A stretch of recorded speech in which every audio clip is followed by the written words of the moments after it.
So, as we're talking about the Social Grace album, is there any songs from this album are your favorites and why? What's your particular favorite songs from the album? Um, I like Devil Cried a lot. Nothing in this place. Strange was always a favorite. Shame we never got back to it live. Um, Was there a reason why? uh, I don't know. I always would bring it up, and Dan and Brian would always avoid it. So, Okay, strange. you know, it I also like Halo of Thorns, Eye of the Storm, Spiral Tower. I like every song on that record. I don't think there's one bad song on that album, to be honest with you you. know, It's just a um, classic. they were all fun to play. Yeah. So, When you look back at that album, do you ever think what it would sound like if you had it remastered? Would you think of doing it, or do you think it's best to leave it alone as it was? well, I mean, remastering it's not that big of a deal. You're just making everything to fit whatever medium, like when they remastered records that were originally meant for vinyl and cassette for CD, now they're remastering things to sound better for streaming. Um, I think where it would get changed is if we decided to remix it. I think it would take some of the magic out. I wouldn't want to do that. Or re-recording the whole record. There, I never really, liked that, even though like I've heard some bands that do that and their re-recording of it's good and it's actually in some ways more perfect or consistent or whatever you want to say than the original, but it just seems some of the magic gets lost. I mean, that was like a time capsule.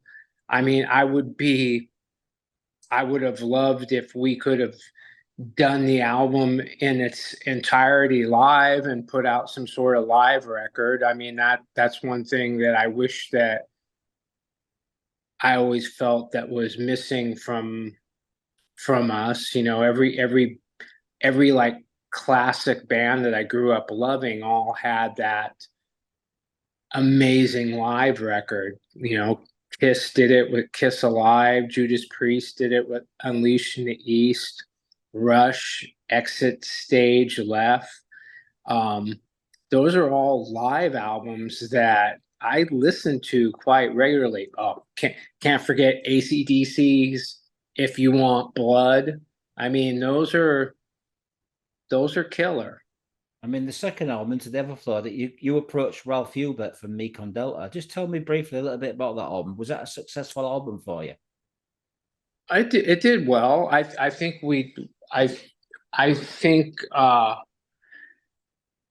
some people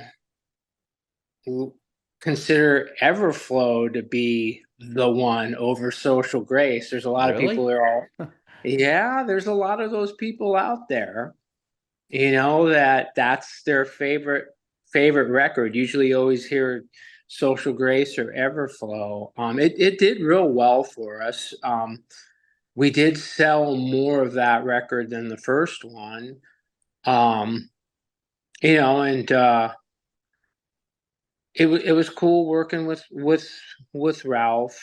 I was a fan of Mekon Delta, and it was definitely an interesting scenario when we went over to Germany, and you know I believe we were staying in Bochum, but we were recording in Herna Mitte, and that was an interesting chain of events and a lot of laughs.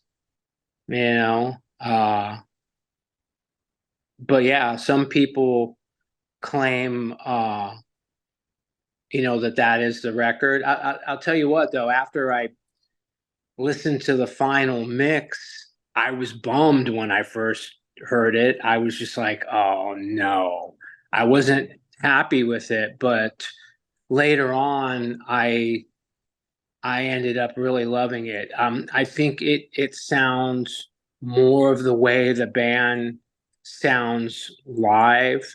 He had like I think Dan on the left, Brian on the right. You know, they were single tracked, and there was just this big mix of bass and drums. Um, so as again, if I was to have a chance to redo it or re-record it or remix it, I wouldn't. I would leave it on its own. I think it's a cool sounding record, and it's got its place in our history. Now, if I remember rightly, you told me a while ago that Ralph he recorded over the master tapes and used it for another artist. Is that right? Yeah, well, and whoever when we recorded, I don't know who it was before us, but we recorded over their master. That was one of the big like things like, because when we recorded Social Grace and we were self-financing it, we would go buy a fresh tape. We heard of bands reusing a used master at the studio, and we were like, oh, hell no. You know, and we were angry about that. We were like, wow, the cheap bastard can't even buy a fresh roll of tape. We were just like, you know, that was something that, but we traveled all across overseas, shipped all our gear. We shipped my big Gretsch kit. We shipped Brian's Marshalls over. We go, okay, well, we're here. Let's just make the best of it, and put our best foot forward. And that's what we did. And we came up with a good record. However, the thing good that I will say about Ralph is that he really pushed me hard to do a brilliant performance. I think it was a way more consistent performance for me than the first album. And it taught me about being really precise in the studio and just not settling, you know. At times I would just like, he would stop the take in the middle of me playing and he'd go, "You have failed, more power." And I would just be like livid. And I would get angry and just beat the living hell out of the kit. And then next thing you know, I have a really good take. So that's what I'm thankful for about Ralph. He was right. More power. He brought that out of me. So I'm very thankful for that. So, what's your favorite songs from Into the Everflow? Well, Butterfly took me 10 takes to do. That's one of the most challenging. But after I did those 10 takes, uh, I was always able to play it well live, and I always enjoyed playing it live. Freak Show I like. Um, Out of Mind. Um, Tiny Streams is my absolute favorite off of that. Yeah, it's one of mine as You well. know. And I like Little People. That's another one that I wish that we would have gotten back to live. Interesting. So the next album was the Mosquito album, working with Scott Burns. How was that working with Scott? Because he's been known for working with a lot of death metal extreme bands. Was it something you wanted to do? Go for a heavier producer? Yeah, I was a fan of his, and we were playing a show in Amsterdam, and um, the Death guys showed up with Scott Burns to watch our show. I was friends with Steve DiGiorgio. We, were kind of like heavy metal pen pals for a while there. We would trade tapes. We would talk back and forth, and I got to know him. And he turned Chuck on the Psychotic, and I was already a really huge fan of Death. I especially was just, my mind was blown by the Human album, and then they just put out individual thought patterns, and I was even more blown away by that because it had, Gene from Dark Angel on it, and it just added this other element um, to the music. And so I was really stoked that they came out to see us. And the way it happened is, I started talking to Scott, and then I go, wait a minute, Scott, are you Scott Burns, the producer? And I was a fan of his records. I loved Sepultura Rise. He did that. I loved Obituary. And I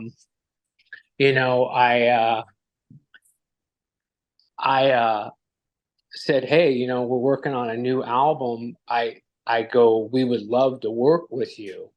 Um, you know, Devin and Dan and Ward and Brian were kind of unfamiliar with who he was. Me being the guy that worked at a record store, I was pretty much the most hip on new records that came out amongst everybody in Psychotic. And also, I was the one that was always reading the back of an album, hearing all these producers' names. And he was doing albums that I liked, and he watched us play. He liked the band. He gone on with us personally. We exchanged numbers, and then when I called him when we were ready to record a record, he was open to do it. And it was after I heard Mosquito, I was like, finally, it sounds like a real record, because that was something that I always thought we lacked. I thought that as good as the first two records were, they always sounded like self-financed records to me. And finally, we had a real producer, a real engineer, doing cutting edge metal. I was just, blown away by the production. We did get some backlash for that record because it wasn't as proggy as Everflow or Social Grace. But again, it was a natural evolution, and I love the songs on the record, and I think it's one of our best sounding records. That record and The God-Shaped Void are our two best sounding records. I mean, this like the Mosquito album. What's your favorite songs on that one? Briefly, do you have any favorite ones? Only Time. I love that one a lot. Reason why? I think I play a very unique beat in that, and then the other one I like a lot is Dancing in the Ashes. I think that's like one of the heaviest tracks on the record. Yeah, I mean that album. That's when Ward left the band, and you got Phil in the band, wasn't he? Was playing bass in the band. He did like Well, Ward played bass on the record. Right. Okay. Yeah. And I know there's some confusion because some of the albums had Phil Pitchard, but yeah, Phil didn't play on record with Psychotic Waltz till Bleeding. Right. Okay. So the Bleeding album, that was a little step. That was a little bit more heavier, wasn't it? I mean, Scott Burns again. I mean, how did that sell for you? That album? Did you have any favorite songs for that album as well? Yeah. I like Faded. I like Sleep.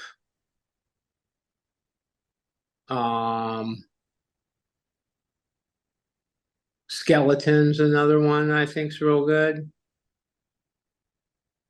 I think My Grave is an amazing song too. Yeah, it's a good song. I mean, I listened to that song and I've been thinking of when it's time for me to go, I'm gonna have oh shit, the song of the first album. I remember. Oh, I'm gonna have that. I remember. I'm gonna have that song at my Yeah, work. that's of course one of our most popular songs, and we have to play it live.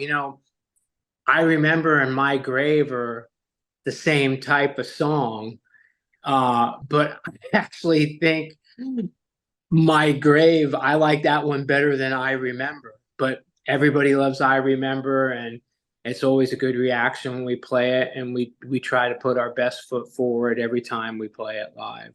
So you guys broke up, and then you came back and you did that tour with Nevermore and Symphony X, which was a success for you guys. That got you back into shape to do the new album, which was the God Shaping Void sound to Inside Out Records. How did that deal come about? Well, it was really funny once, it started out, Brian and Ward and I started working on songs. We reached out to Devin, um, and then Devin was talking to some people about it. And the next thing you know, we get an offer to do this tour. So we put writing an album on hold. We start relearning the old songs. Dan agrees to come back, and then we went out and we started doing shows. And we did shows for a while, and then at a snail's pace, when we had downtime, we would work on a record. And you know, and then within within the first week of us being on that tour, we were getting offers from labels without them even hearing any new material. It was very flattering. It was like, there was a place for us in the industry. And so, I'm very proud that we got to do a record. It took a very long time. It took us 7 years to put out a record. And at times I didn't think that was going to happen, to be quite honest. At times it was painful. But we got it done, and it was well received. And the only unfortunate thing, COVID happened and we never got the tour. And, you know, You did that mini Brian, tour. You did that mini tour with Gush at Octavius that I saw in Hamburg, yeah, and that was before, like about 6 months before we recorded the record. Then we went 2019. and we did the Prague Power Festival in the US, and then we went and did the record. Then COVID happened, and then dates kept getting postponed. And then when we were going to make up dates, Brian McAlpin's health was an issue, and then we just pulled the plug. Yeah, I saw your post that you put out a while ago, and I respect you guys for doing that. I'm not going to leave Brian behind. It's like brotherhood. Are you guys going to do a new album? That's the most important thing. If you don't tour, are you guys going to do a new album? Because we all want you back now. You've got to carry on.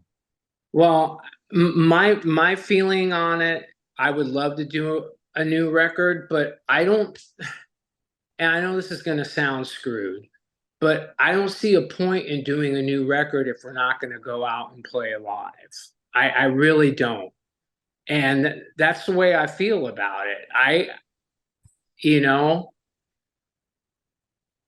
it's kind of like, why? We're not going to go out there and prove that we can really do it after we record it. That's the way I always felt about it. And, it takes a lot of time to do records. And, financially these days, the way a band makes money is live performance. You go out, you play live, you set up an awesome merch table with your records, CDs, and your shirts and stickers. And, you come back with something. Yeah. You do a record, the next day it's up on iTunes and Yeah. Spotify, and that's that. Okay. So I'm not saying never say never, but I don't. It always starts with Dan and Brian, and it's going on 4 years now since the record was out. In February, it will be 4 years. I don't see them giving me a call, or Ward or Devin, saying, "Hey, Brian and I have been getting together. We got these riffs. You guys want to work on it?" It's been 4 years and there's no riffs. Yeah. So what? It's going to be another 7. Say they came up with some riffs next week. What? It's going to be another 7 years till the next record, and then we're not going to go tour on it. I mean, metal has reached senior citizen status. By then, everyone will be in a old folks home or dead. And there'll be no one at the shows or buying the records. So I just don't really see it happening. But if they were to come up to me today and say, hey, we got the song, check it out, I wouldn't say no, but I really just don't see anything happening in the future for us, as sad as that sounds. Um, I really hoped when we canceled those dates that Brian would have been able to do at least like the Rock Hard Festival and a couple of the Grease shows and do a final show in our hometown of San Diego and close the chapter. That's what I wanted to do, because I feel that we didn't get to close the chapter properly. And you know, even before the pandemic and everything, I had a hard time picturing us doing another record. I figured that we'd probably do a few tours to support God Shaped Void and, you know, call it a day after that. That's what I thought. So did But the like I album? said, never say never. And if they were to come up to me today, I would definitely do it. Right. So did the album sell well? And what's your favorite songs before we talk about Newcomb? The album did very well, and my favorite songs to play off God Shaped Void, Stranded, Devils and Angels, uh, Bad Men. So you've got some really good songs that you really like off that album. There's some Yeah, there's a couple more on there that I like. all the Bad That Men. one, Back to Black, was a Right. favorite to play.